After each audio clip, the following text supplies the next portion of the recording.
On the morning of December 26, 2004, the Indian Ocean looked calm, almost deceptive.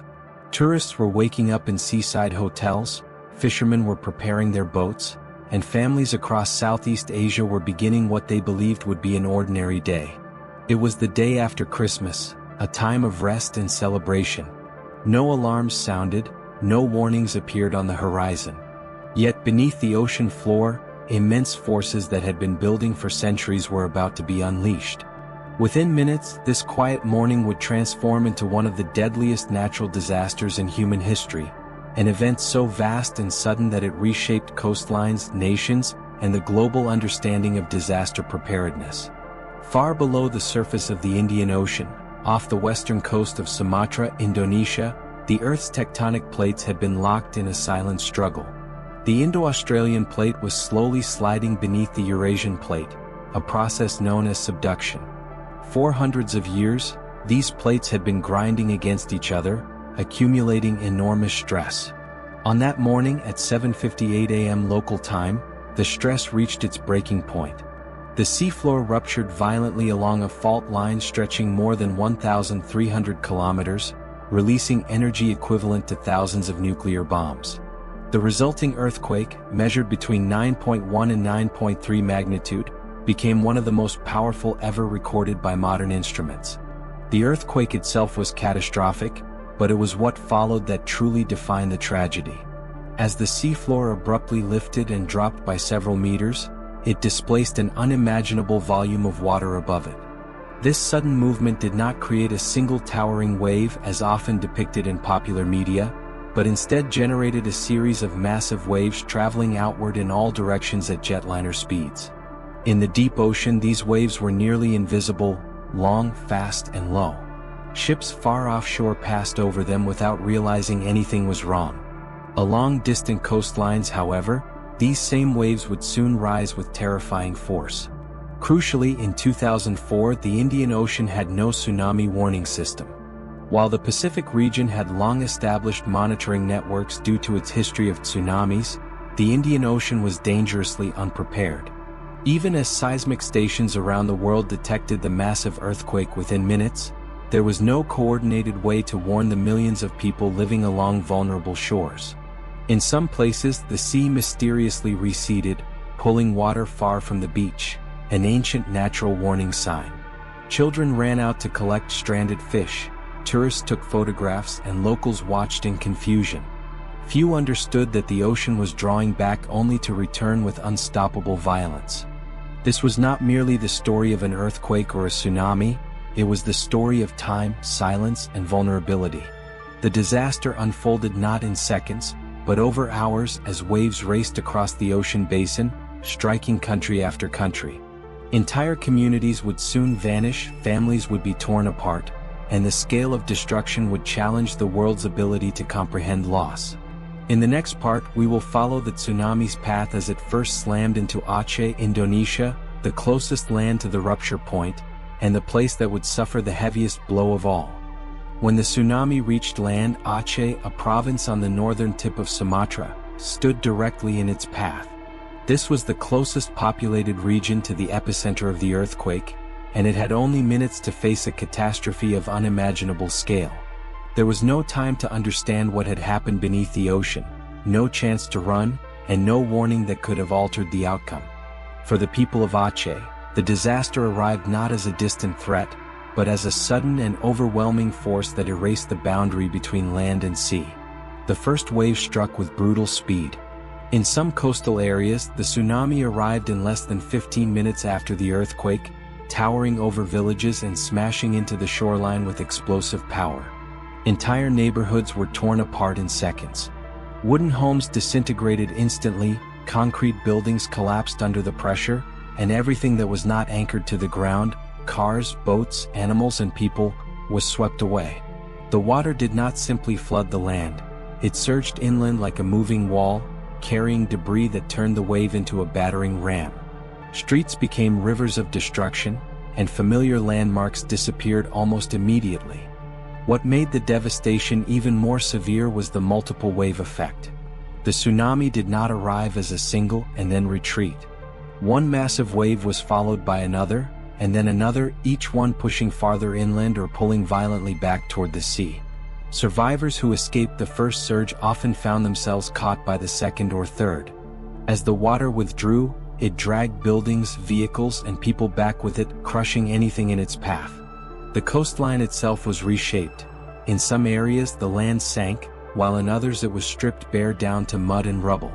Banda Aceh, the provincial capital, suffered catastrophic losses. Entire districts were erased, leaving behind vast fields of debris where dense neighborhoods once stood. Mosques, some of the strongest structures in the city, became places of refuge for those who managed to reach them in time, their thick walls standing where everything else had collapsed. These surviving buildings later became powerful symbols of both tragedy and resilience. Yet even within these sanctuaries, thousands were trapped, injured, or mourning loved ones lost just moments earlier. By the time the water finally receded, Aceh lay in ruins. More than 160,000 people in Indonesia alone were dead or missing, the vast majority of them in this single region.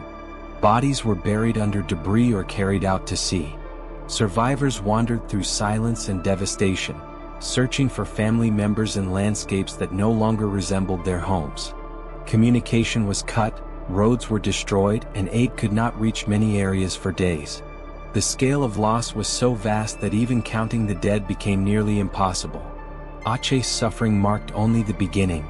While Indonesia endured the first and most violent impact, the tsunami's energy had not faded. The waves continued their relentless journey across the Indian Ocean, racing toward other nations that remained unaware of what was coming. In the next part, we will follow the tsunami as it crossed open water and struck Sri Lanka, India, and Thailand, turning a regional disaster into a truly global tragedy. After devastating Aceh, the tsunami did not slow down. Instead, it surged outward across the vast expanse of the Indian Ocean, carrying its destructive energy thousands of kilometers from its source. Traveling at speeds of up to 800 kilometers per hour, the waves moved almost as fast as a commercial jet. On the open ocean, they were nearly invisible, long, low, and deceptively calm. But as they approached distant coastlines, the shallow waters forced them to rise, transforming silent motion into towering walls of water. What made this phase of the disaster especially tragic was time. Some countries had hours before impact, yet no warnings ever reached the people standing in the tsunami's path. One of the hardest-hit nations outside Indonesia was Sri Lanka. Along its eastern and southern coasts, the tsunami struck with overwhelming force, sweeping through fishing villages, towns, and cities. Entire communities were erased within minutes. Trains were ripped from their tracks, including the infamous Queen of the Sea passenger train, which became one of the deadliest single tsunami-related incidents in history. Hundreds of passengers were trapped inside as the water surged through carriages, leaving almost no chance of escape. For many in Sri Lanka, the tsunami was not just a natural disaster. It was an event that shattered the very rhythm of daily life along the coast. Across the water in India, the waves slammed into the eastern shoreline and the Andaman and Nicobar Islands. In Tamil Nadu and Andhra Pradesh, coastal villages were inundated, fishing boats were hurled inland, and thousands of lives were lost in a matter of moments. On some of the islands, the earthquake itself had already caused land to sink, making the impact of the tsunami even more severe. Freshwater sources were contaminated by salt water, crops were destroyed, and entire island communities were left isolated, cut off from the outside world for days. Meanwhile, in Thailand, the disaster unfolded in a different but equally devastating way. The tsunami struck popular tourist destinations such as Phuket and Khao Lak, where thousands of visitors were enjoying beaches and resorts. Many had no understanding of tsunami warning signs and were caught completely off guard. Hotels, restaurants, and beachfront businesses were torn apart as waves rushed inland, dragging people and debris back toward the sea. The international nature of Thailand's tourism meant that victims came from dozens of countries, turning the disaster into a global human tragedy that resonated far beyond Asia. What united these distant locations was a shared sense of confusion and disbelief. People described hearing a deep, unnatural roar before seeing the water rise. In many places, the sea first withdrew dramatically, exposing the ocean floor, a moment that drew crowds closer instead of pushing them away. Without education, warnings, or official alerts, curiosity replaced fear and precious minutes were lost. When the waves arrived, there was nowhere to run and no time to react. As the hours passed, the tsunami continued its deadly journey, reaching coastlines that seemed impossibly far from the original earthquake. Even as the world slowly began to grasp the scale of what had happened, the disaster was still unfolding. In the next part, we will follow the waves to the shores of Africa, where the tsunami delivered its final haunting blow, proving that no distance was truly safe. By the time the tsunami crossed the vast width of the Indian Ocean, many believed the worst was already over. Hours had passed since the earthquake near Sumatra, and news of devastation in Southeast Asia was only beginning to surface. Yet the ocean had not finished delivering its blow. Moving relentlessly westward, the tsunami continued its journey for more than 7,000 kilometers, carrying the same energy that had destroyed entire cities. When it finally reached the shores of Africa, the waves arrived not as a distant echo, but as a shocking reminder that this disaster knew no borders. Along the coastlines of Somalia, Kenya, Tanzania, and the Seychelles, the sea began to behave strangely. In some areas, the water suddenly surged inland, flooding villages and ports that had never experienced anything like it. In others, the ocean pulled back unnaturally before returning with violent force. Fishing communities were hit especially hard. Boats were smashed against the shore or carried far inland, homes near the coast were destroyed, and people who depended on the sea for their livelihoods were caught completely unprepared. Unlike the Pacific region, Africa had virtually no historical memory of tsunamis, making the event even more bewildering and deadly. In Somalia, which was already struggling with political instability and limited infrastructure, the impact was particularly severe. Coastal villages were wiped out and hundreds of people were killed or went missing. With poor communication networks and ongoing conflict, many areas received no immediate aid, and the true scale of the devastation remained unknown for weeks. Survivors described walls of water appearing without warning, followed by silence and debris where entire communities had once stood. Even regions that experienced smaller waves were deeply affected. In Kenya and Tanzania, the tsunami damaged harbors, flooded low-lying areas, and disrupted marine ecosystems. Coral reefs were shattered, fishing grounds were altered, and saltwater contamination ruined farmland near the coast. These environmental impacts lingered long after the water receded, silently threatening food security and economic stability for thousands of families who had lost not only loved ones, but also their means of survival. What made Africa's experience especially haunting was the time gap. In some places, the tsunami arrived 7 to 9 hours after the earthquake. In theory, this should have been enough time for warnings to be issued and evacuations to begin. In reality, there was no system in place to translate seismic data into life-saving action. The disaster exposed a global failure, not of science but of communication and preparedness. The waves did not weaken because people were unaware. They struck with the same indifference as they had in Asia. As night fell on December 26, the full scope of the catastrophe was still unfolding. The tsunami had touched 3 continents, killed hundreds of thousands, and left millions displaced. Yet the physical destruction was only one part of the story. In the next part, we will step back from the waves themselves and explore the human aftermath, the silence, the grief, and the overwhelming struggle to survive in a world suddenly stripped of certainty. When the ocean finally withdrew, it left behind a world that felt unreal. Entire coastlines were flattened, cities were reduced to debris fields, and the familiar sounds of daily life were replaced by an overwhelming silence. For survivors, the disaster did not end when the waves disappeared, it was only beginning. December 26, 2004, marked the start of a humanitarian crisis of unprecedented scale, one defined not just by loss of life, but by the sudden collapse of everything that made survival possible. Across Indonesia, Sri Lanka, India, Thailand, and beyond, millions were left homeless. Families searched desperately for loved ones, often without knowing whether they were alive or dead. Bodies lay buried under rubble or scattered across vast areas, making identification nearly impossible. In many places, the sheer number of victims forced authorities to carry out mass burials, a painful necessity that added another layer of trauma for communities unable to perform traditional funeral rites.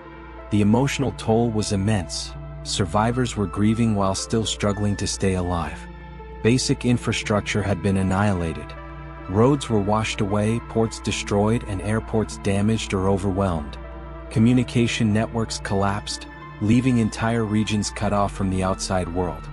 Hospitals that remained standing were flooded with injured survivors, many suffering from deep lacerations, broken bones, and infections caused by contaminated water.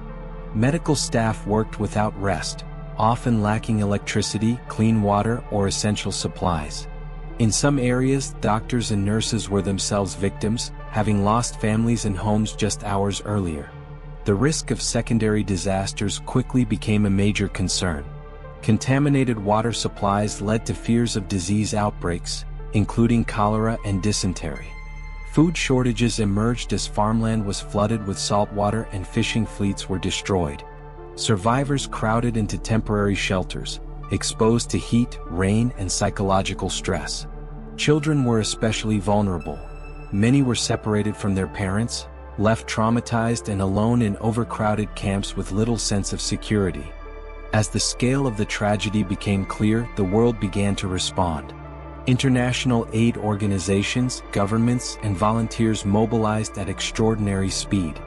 Military helicopters delivered food and water to isolated communities, ships became floating hospitals, and rescue teams arrived from dozens of countries. Donations poured in from around the globe, eventually reaching billions of dollars. Yet even this massive response faced challenges. Destroyed infrastructure made delivery slow and uneven, and coordination between agencies was often chaotic in the early days. Beyond the immediate struggle for survival lay a deeper, quieter battle: the psychological aftermath. Many survivors described a lingering fear of the sea, unable to return to the beaches that had once sustained them. Nightmares, guilt, and grief became part of daily life. Entire generations had lost parents, children, or siblings, and the sense of safety that once defined coastal living was permanently shattered. The tsunami had not only taken lives, it had stolen certainty, trust in nature, and the illusion that disasters always come with warnings. As the emergency phase slowly gave way to long-term recovery, difficult questions began to surface. Could this tragedy have been prevented? Why were there no warnings? And what lessons would the world learn from such overwhelming loss? In the next part, we will examine how the 2004 tsunami changed global thinking, forcing nations to confront their failures and reshaping the future of early warning systems and disaster preparedness. As the immediate shock of the disaster began to fade, the world was left facing uncomfortable truths. The 2004 Indian Ocean tsunami was not only a natural catastrophe, it was a human failure in preparedness, communication, and global coordination. Scientists had detected the massive earthquake within minutes, yet hundreds of thousands of people died without ever receiving a warning. In the aftermath, the question echoed across governments, institutions, and communities alike: how could so much knowledge exist and yet save so few lives? One of the clearest lessons was the absence of an Indian Ocean tsunami warning system. Unlike the Pacific region, which had developed monitoring networks after decades of deadly tsunamis, the Indian Ocean had been largely ignored. The belief that such large tsunamis were rare in this region proved disastrously wrong. In 2004, seismic data was available, ocean buoys existed in limited numbers, and experts understood the risk. But there was no unified system to turn data into rapid, actionable warnings. The tragedy exposed a dangerous gap between scientific capability and political will. In response, an unprecedented global effort began. Governments, scientists, and international organizations collaborated to create the Indian Ocean Tsunami Warning and Mitigation System. New seismic stations were installed, deep ocean pressure sensors were deployed, and regional warning centers were established. Just as importantly, communication protocols were designed to ensure that warnings could move quickly from scientists to authorities, and from authorities to the public. Technology alone, it became clear, was not enough.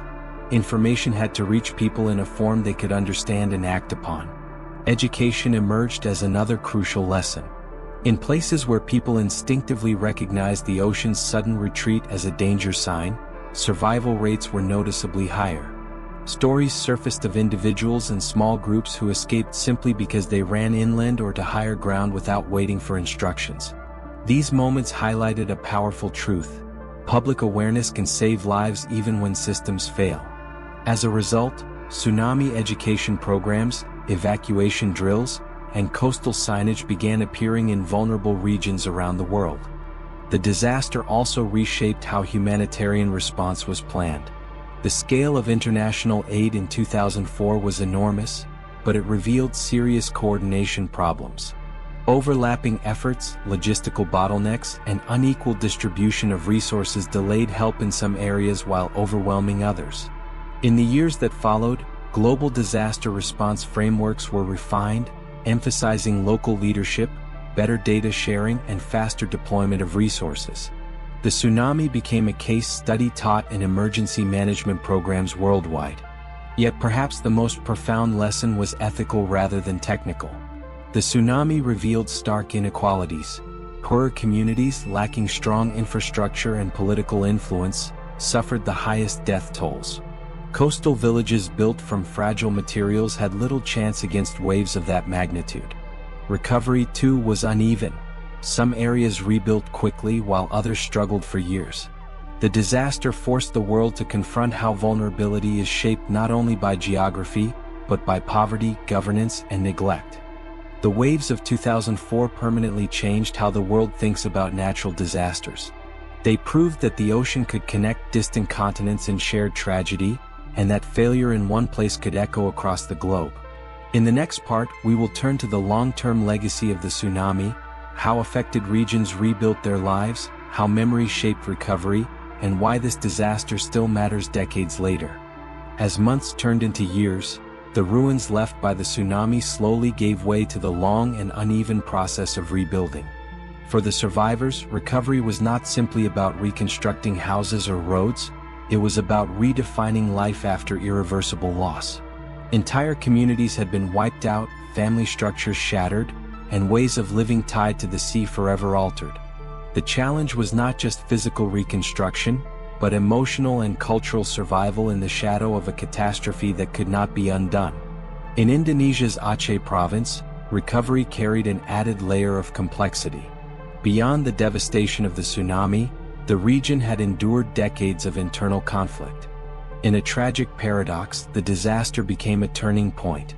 The shared suffering opened the door to peace negotiations, leading to a historic agreement in 2005 that ended years of violence. Reconstruction efforts rebuilt thousands of homes, schools, and mosques, but they also reshaped the region politically and socially. For many in Aceh, the tsunami marked both the darkest moment in their history and the beginning of a fragile new chapter. Elsewhere, rebuilding was slower and often painful. In Sri Lanka and India, coastal communities struggled to restore livelihoods after fishing boats, nets, and harbors were destroyed. Some governments introduced new coastal regulations, moving settlements farther inland to reduce future risk. While intended to protect lives, these policies sometimes clashed with cultural traditions and economic realities, forcing people to choose between safety and survival. For fishermen whose identity was inseparable from the sea, distance from the shoreline felt like a second loss. Memorials began to appear across the affected regions, quiet spaces of reflection amid rebuilt cities. In Thailand, Indonesia, and Sri Lanka, mass graves were marked, names were carved into stone, and museums were established to preserve memory. These places served not only as tributes to the dead, but as warnings to the living. Survivors returned year after year, not to relive the horror, but to ensure that the world would not forget the cost of unpreparedness and silence. Psychological recovery proved far more difficult than physical reconstruction. Many survivors lived with chronic trauma, fear of the ocean, and guilt over those they could not save. Children who had lost parents grew up in a world shaped by absence. Aid programs gradually shifted toward mental health support, recognizing that rebuilding minds was as essential as rebuilding cities. Even decades later, for many, the sound of rushing water or the sight of a retreating tide can trigger memories that never truly fade. At the same time, resilience emerged in unexpected ways. Communities learned to live with risk, not by denying it, but by understanding it. Evacuation routes were established, drills were practiced, and warning signs became part of the coastal landscape. Survivors became educators, teaching younger generations what to do when the sea behaves unnaturally. Their lived experience transformed into knowledge, passed down not through textbooks, but through memory and story. Yet despite all efforts to move forward, the tsunami's shadow remained long and unavoidable. It reshaped identities, altered coastlines, and permanently changed how people related to the natural world.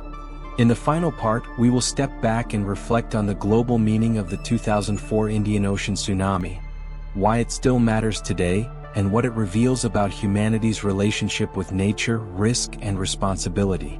The 2004 Indian Ocean tsunami stands not only as a record of destruction, but as a permanent warning etched into human history. It revealed, with brutal clarity, how small humanity can be in the face of natural forces, and how devastating the consequences become when knowledge, preparation, and responsibility fail to align. This was not a disaster confined to one nation or one coastline. It was a global event that connected continents through shared loss and collective failure. One of the tsunami's most enduring meanings lies in its reminder that nature does not negotiate. The ocean gave no mercy, no exceptions for wealth, borders, or beliefs. Tourists and locals, children and elders, the rich and the poor were all equally vulnerable when the waves arrived. Yet the aftermath showed that vulnerability is not distributed equally. Communities with weaker infrastructure, limited education, and fewer resources paid the highest price. In this sense, the tsunami exposed not only geological fault lines beneath the sea, but social fault lines within human society. The disaster also changed how the world thinks about risk and responsibility. It proved that disasters are rarely purely natural. They become catastrophes when societies fail to anticipate known dangers. After 2004, early warning systems expanded, international cooperation improved, and disaster science gained a stronger voice in political decision-making. But memory fades, budgets shrink, and complacency quietly returns. The tsunami's legacy challenges each generation with the same question: will the lessons learned through unimaginable loss be remembered when the danger is no longer visible? For survivors, the tsunami never truly ended. It lives on in empty chairs at family tables, in coastlines that feel unfamiliar, and in a deep awareness that safety is fragile. For the world, it remains a reference point, a moment when humanity was forced to confront its limitations and its interconnectedness. A wave born near Sumatra reached Africa hours later, proving that in a shared planet, distant actions and failures can have global consequences. Perhaps the most powerful legacy of the 2004 tsunami is this: knowledge alone does not save lives, action does. Sensors, data, and science are meaningless without communication, education, and the will to act quickly. Every evacuation drill, every coastal warning sign, and every informed decision made today carries the silent echo of those who never had the chance to run. The ocean eventually returned to its familiar rhythm, but the world it struck was forever changed. The 2004 Indian Ocean tsunami is not just a story of waves and destruction. It is a story of humanity tested at its limits.